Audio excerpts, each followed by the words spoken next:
how's it going? And a quick hello to everyone.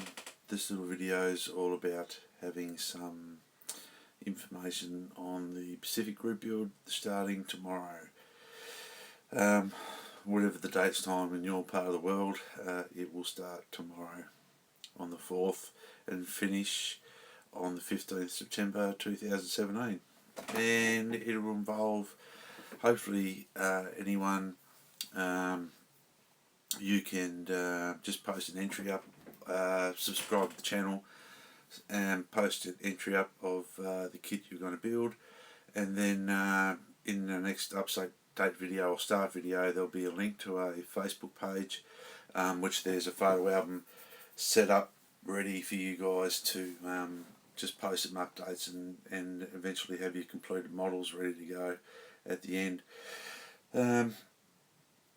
It's going to be a pretty interesting group build. It's not just all about aircraft, but also you can model your figures, ships, military vehicles, and as I said before, we can subject any nationality in theatre or islands or anywhere in the Pacific during the Second World War. So hopefully we'll get some really interesting builds and maybe some Philippine Air Force stuff and some Dutch stuff, and hopefully someone will do a nice Flying Tigers, American Volunteers in China, that sort of thing.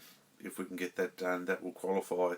Doolittle's Raid will qualify. Anything like that was to do with the first, not the first, but anything to do from Pearl Harbor all the way through. The dates were set for the 6th, which is tomorrow, is the date the Battle of Midway started, and the 15th was the surrender of Japan in September. And I would have liked to start it from Pearl Harbor, but the date time would have run out of time, and I know some other people were going to be doing group builds as well. And we can't have too many going because we won't be able to keep up. But it's all fun. It certainly is. So if anyone's got any questions, just let us know, and we can. I can try to answer them as best I can. Hopefully it's pretty straightforward, this group build, and I'm looking forward to getting some different entries up there. Hopefully someone might do something Dutch or Australian. I'm going to hopefully get an RAAF Second World War fighter done, and a couple of Japanese fighters done as well. What I'm pretty excited about up there in the big kit stash is a particular aircraft that it's taken me about 25 years to find one, and I don't know why I wanted one. For some reason, since watching the Rebels at Cloud 9, another excellent channel. If you haven't looked him up, please subscribe to him. He does some brilliant work, especially on Japanese aircraft, may I add. Fantastic. But since I've been watching the Rebels builds of Japanese aircraft, I've been really interested in them, and there's some really unique weathering techniques that can be applied to the aircraft. And we don't hear much about it being the winning side of the war. And there's some interesting, and the Japanese had some very good aces, which were excellent guys in combat. Fought very hard, and a lot of them fought to the death, and it's very interesting. But what I've got up there is and I'll just go and grab it for you. Hang on.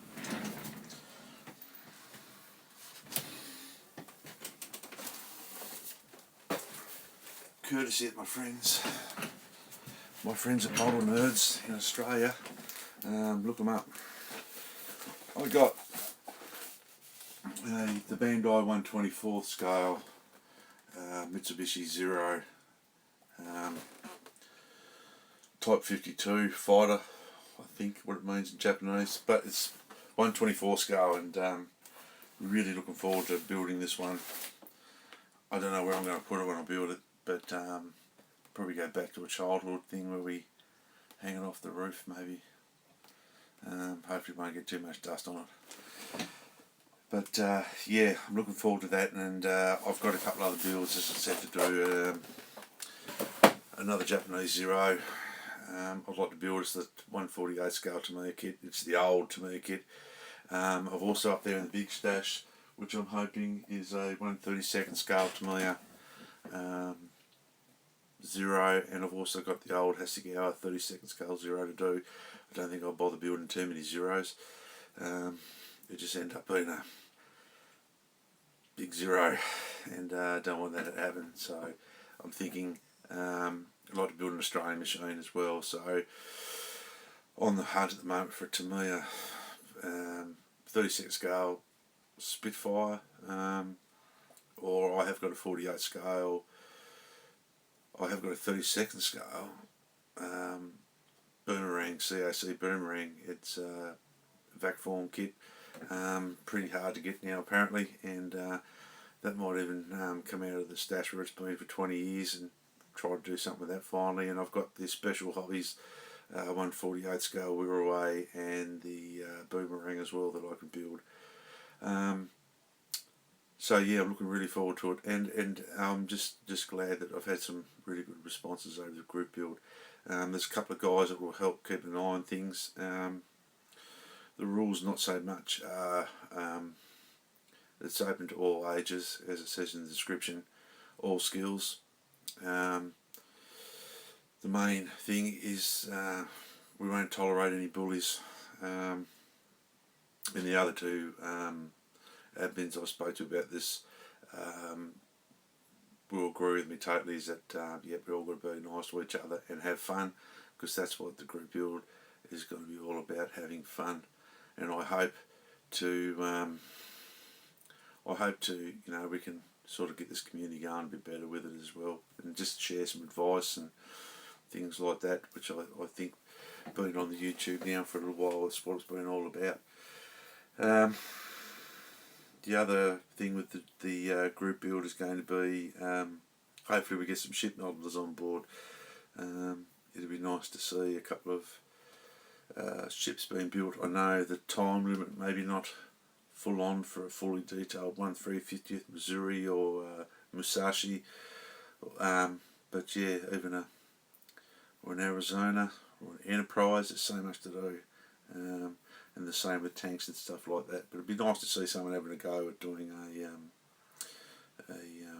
aircraft carrier or battleship or something like that. But yeah, we'll post a few things up on the Facebook page and get the albums there done now. So I'll have a link for that shortly. And if you guys have any questions that you want to ask, don't be afraid to ask.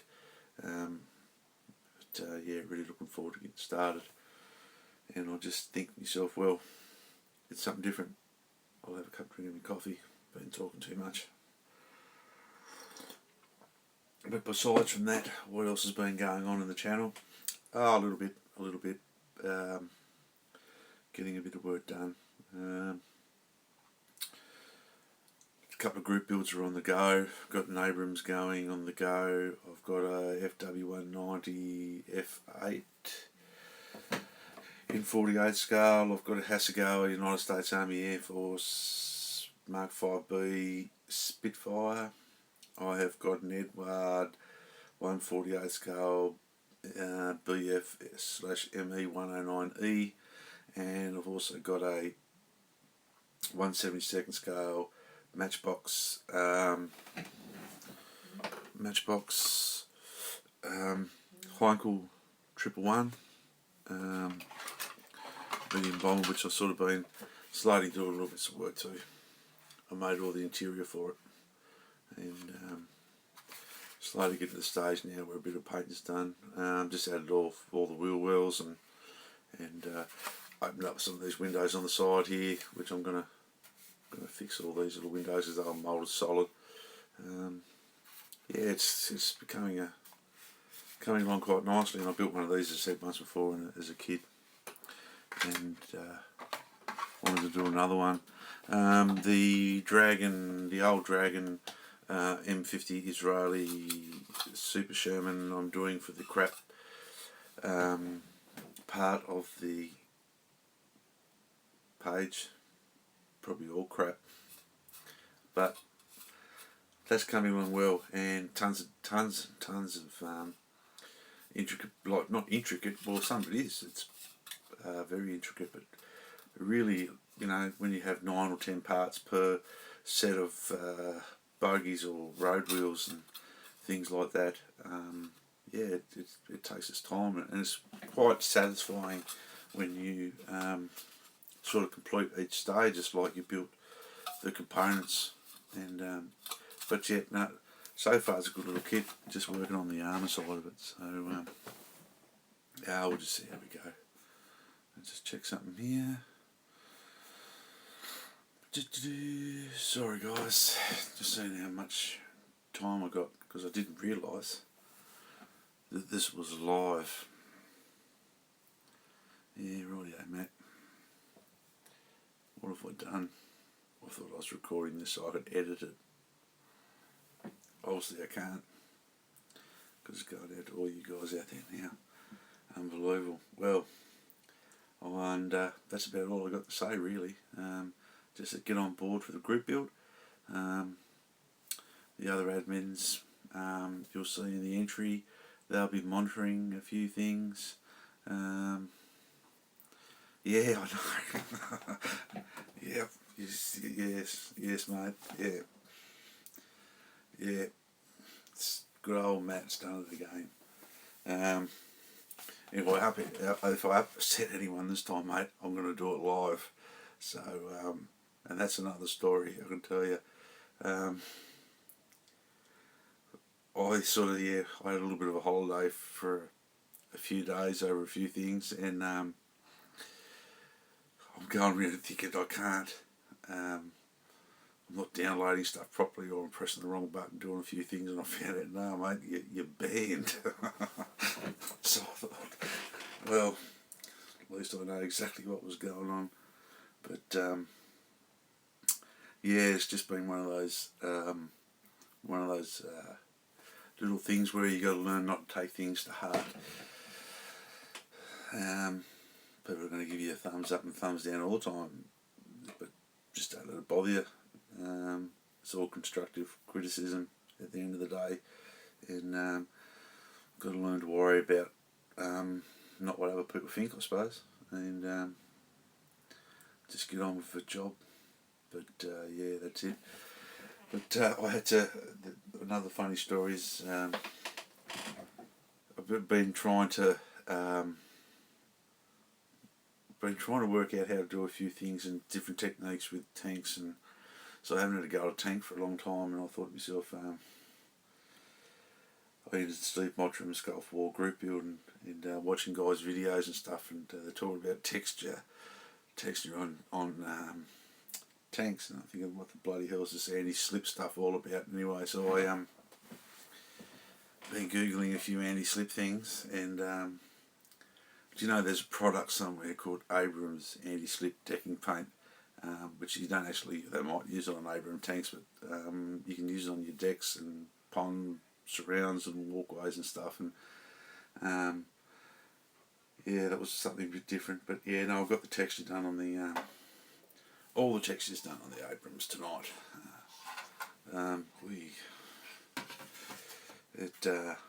That's my homemade texture. Some of it's grey, some of it's brown. The stuff that's still grey is where I've missed the surface of the area, so my adhesive would glue to the plastic, and then over the top of that is a mixture of the adhesive and some black hobby paint that just comes in the $2 tubes, and mix it together with the glue, so it gives me some sort of depth inside the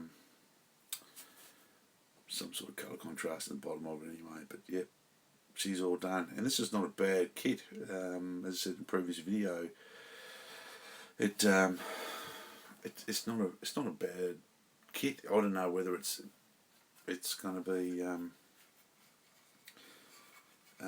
as nice as some of the other ones. I've got a Dragon Ames there, which they reckon is the bees, and these are the kits which I was going to do for the Gulf War group build, but I decided to maybe build into an Australian one, and I still can't believe I thought this was recording and not live. So I'm trying not to blabber. Well, I'm blabbering to try to make up something to talk about. So I don't know whether I just should cut it short now and I'll just keep rambling along. I might just keep rambling along for a while because I've got about another 14 minutes of sort of credit stuff I can use. So I might as well just keep rambling along a bit. But this is my little room. Still a bit of a mess at the moment, but I'm getting there. Yeah, I sort of moved from a big room downstairs. This is my son's old bedroom, and it was tiny, and I'm 6 foot, and my son's bigger than me now, and he had nowhere to fit his bed and everything, so she went into this room. We went out of this room, and I moved in. And yeah, just been ages trying to set things up while you're trying to. I'll tell you what, I did see Simon Kemp's spray booth video, and geez, Simon, that's a ripper. Very professional. And I sent you a message the other day. I've just got some timber in. I've got some inch thick slabs of Tasmanian blackheart sassafras and some Tasmanian Huon pine if you need something to make something different for yourself, mate. I don't know how available Tasmanian timber's there, but I think I'll be able to sneak it in a bag, launch it over to you, mate. No questions asked. We'll just keep it between you and me. Yeah, and I love the smell of Huon pine timber. If you get a bit, mate, you smell it. It's just a beautiful smell. Some people I know, they've even when they're working with the timber, they keep the sawdust and put it in like little bags and tie it and put it in your cupboards of in your drawers with your clothing, so you can get the nice, beautiful smell of the Huon pine, because it is something quite nice. But anyway, I haven't got much more to ramble on about. I have got a couple of things to ramble on about, actually. For the Pacific Group build, I actually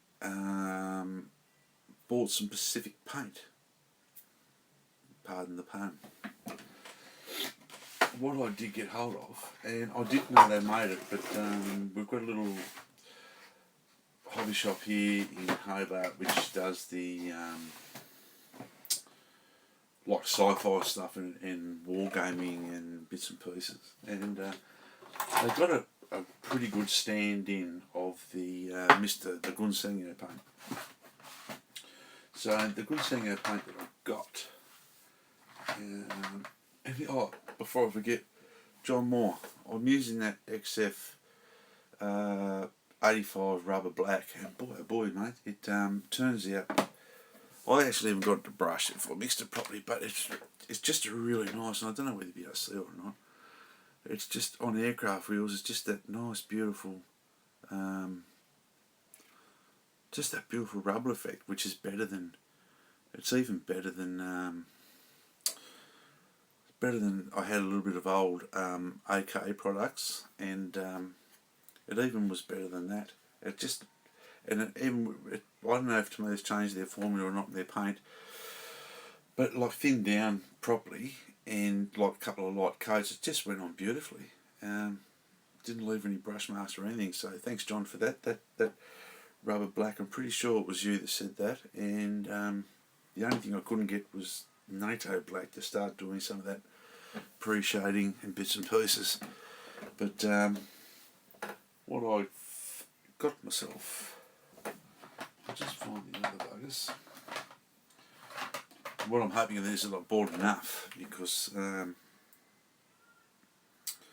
got a couple of zeros to do, and I thought, oh yeah, fair enough. I might not have enough, but I wanted to try it, which is this.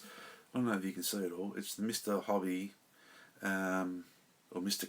Hobby, Mr. Colour. And what I didn't realise was, and I knew there was a bit about, they make a range of greens for Mitsubishi Aircraft Second World War. And good day, Ace Modelling. How are you, mate? Ace Scar Modelling. How are you, mate? And it's really, really good paint. I've got the Mitsubishi dark green. I bought the Cowling colour, which is black, but I suppose it might be a Pacific sort of Japanese lacquer black or whatever they used to use back then. And then I bought, which I thought Japanese IGN had all their aircraft cockpits painted the same colour, but obviously different factories between Nakajima, Mitsubishi, come on guys, name another one, Kawasaki,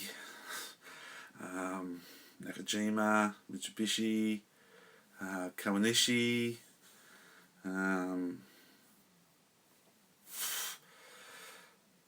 all the very well, mate.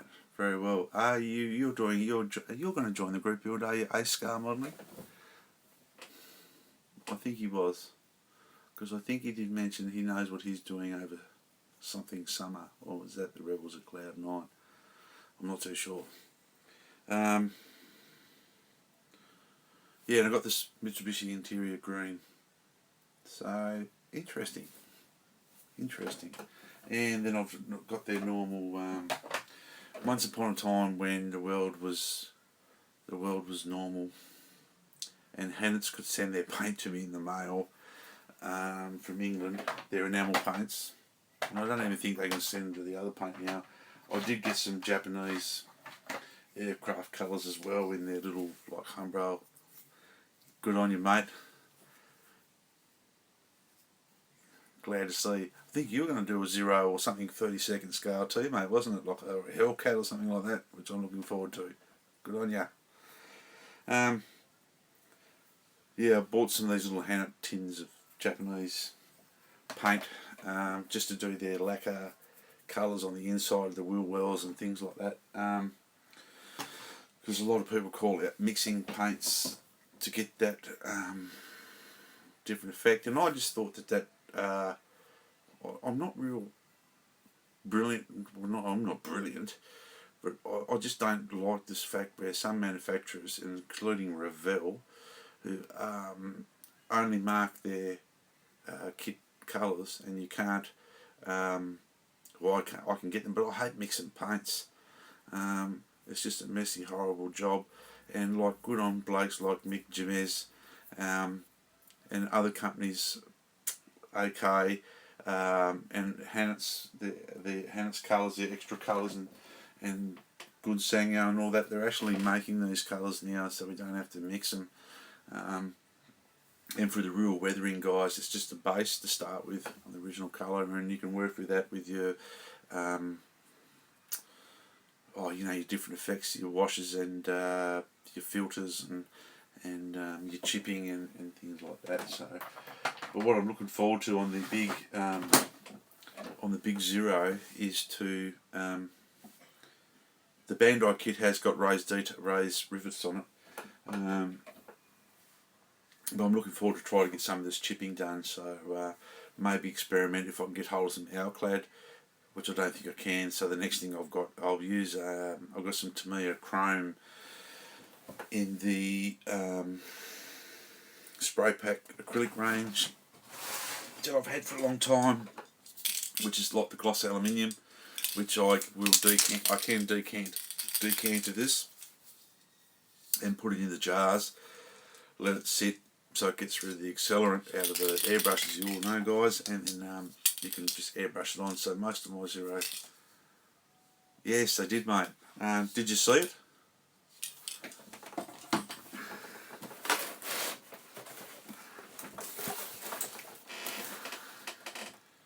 There you go, mate. Bandai 124 scale. Yeah, took me about 25 years to find one.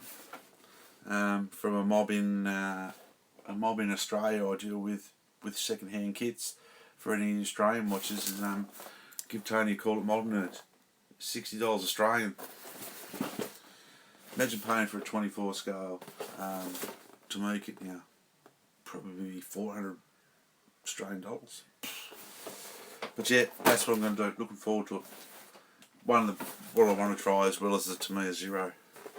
I don't know whether I've got there's quite a few figure modelers out there on my YouTube list. I'm hoping a couple of those guys might join the group build. If you go to 135th, no, yeah, it is, mate. Yeah, it's awesome. As I said before, mate, I just don't know where I'm going to put it.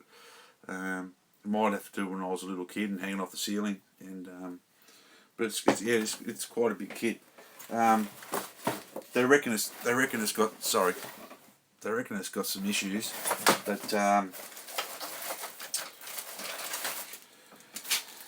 that's the. And look, the Zero wasn't a big fighter anyway, but I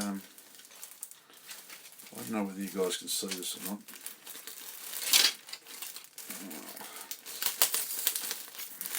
Just let me undo this carefully.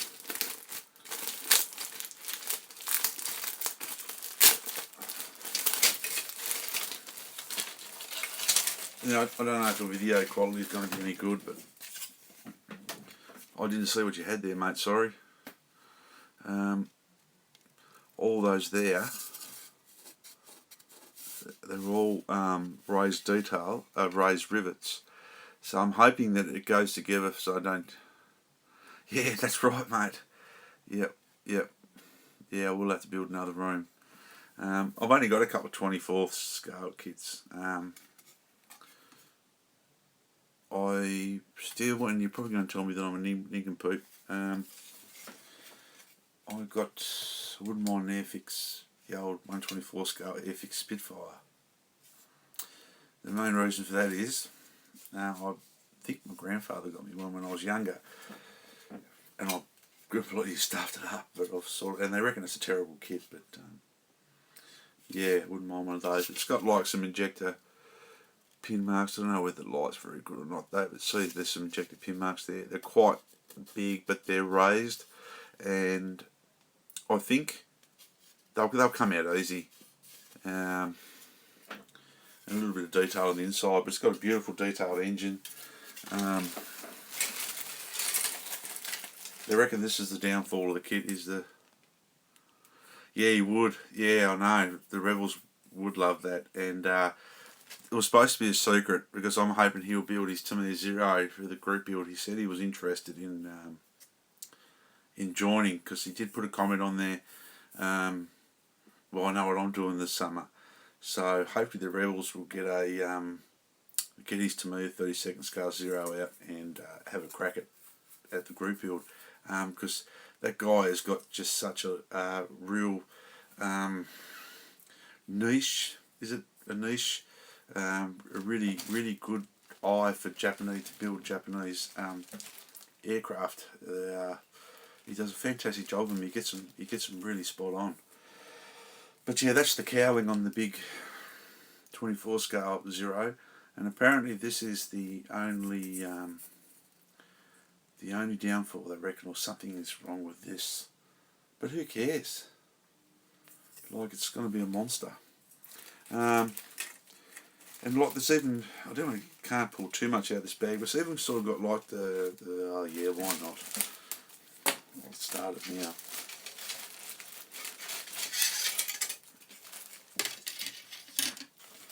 So,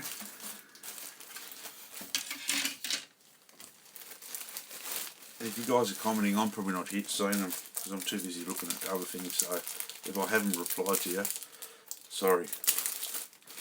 But I'll try to reply to you as soon as I can see something come up on the screen. So I've never done this much before. And but I don't know if you guys can see on the elevators, there's sort of like a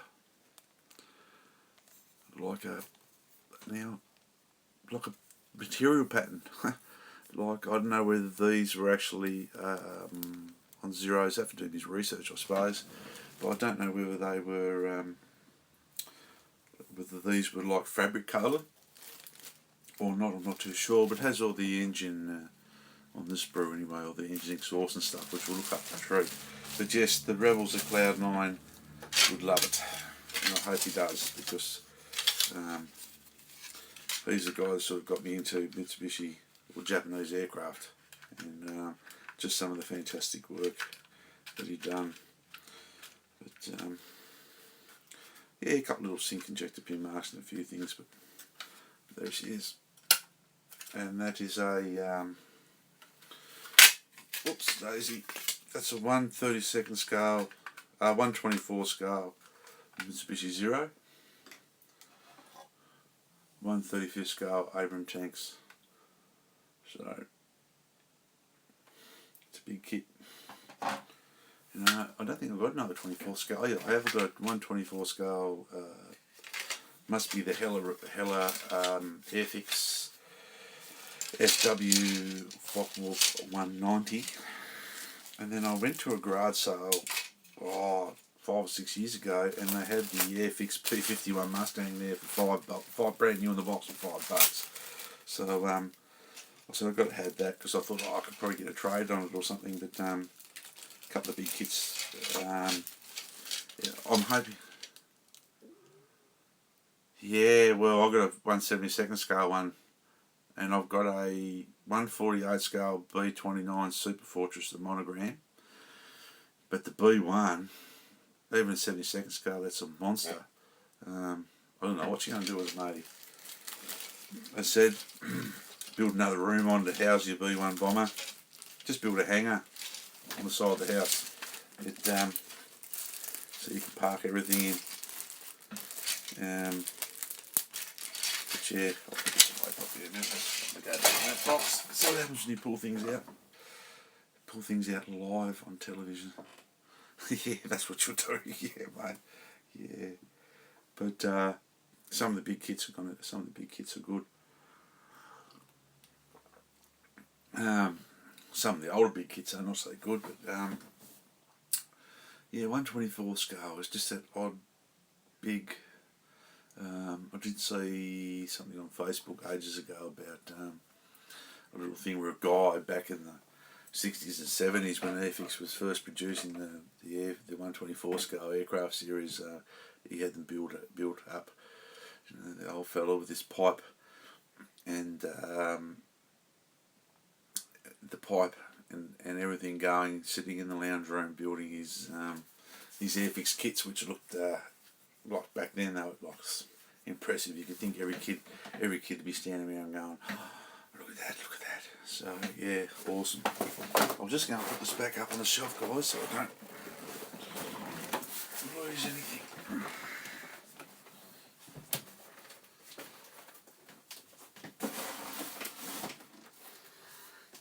I have got other few 1/32 scale kits up there. I don't know whether you can see them sort of up there in that corner is some wing kits of First World War aircraft. Been trying to get the courage up to build those. Not the courage, but a little bit of confidence to build the wing kits, and they look good done. They're just, I can't believe it how well they are. They're just beautiful. And some of the stuff that the guys have been doing have been fantastic as well. But I left the part out. Mitsubishi Cowling. I'll have to put that back. So yeah, I hope you guys are all safe and well. And so much for me thinking that I was not recording live. I thought I was just recording a video ready to put on. So I did put a video on before for a thank you for Steve Mottram. And as I said, it took me about 5 or 6 goes, because I just didn't know what to say with everyone's support over the YouTube ban. Most of you guys are nowhere near me, but I just was blown away by it, and I didn't know what to say. And I suppose all you can say at the end of the day is thank you. It really good. I appreciate it. But I might go and duck off for a while, and I was going to do a couple of videos live like DeCosta does in how I build some of my bases and stuff that I've been asked to do. So I will be starting one of those live when I get a good couple of hours crack at it. Just a couple of different a couple of different over a couple of weeks, because I thought guys can ask me questions how I'm doing stuff. Most of you guys probably know how to do it, and probably do it a lot better than me. But I'm sort of doing it for a few other guys that sort of on my YouTube page and stuff. Some of the younger guys out there that sort of feel a little bit intimidated, and I don't know why people feel intimidated to ask questions. Questions is the only way that you're going to learn something, and I was like that for a long time. I didn't like asking questions, and always watched YouTube tutorials and stuff like that. But it's nothing better to go to your local club or your IPMS or wherever you are in the world, and I know there could be some buggers in this hobby. But I think you'll find that there's some guys out there that will generally help anyone out, which I'm one of those guys, and a lot of my original subscribers on this channel are too. Always willing to help anyone out. If you've got a question, you get stuck on something and you need some help, call out, we'll help you the best we can. So yeah guys, I might disappear for a little while and get a few things together. So yeah, nice chatting to a couple of you all, and awesome. Take care, and just remember, model hard, and just with a little bit of effort, just a tiny bit each time you do it, you always can get a good result out of an old model kit. You just got to make sure that you put a little bit of effort in, and every time you put that little bit of effort in, put another little bit of effort on top of that for the next time, and before you know it, you start to get good results. And don't be scared to ask questions. But yeah, until the next live thing, which I'll probably go back live within an hour or so or something, because I've got a few things to do. Of course, for some reason it looks like that I can't record anything. Yeah, mate. I think it's about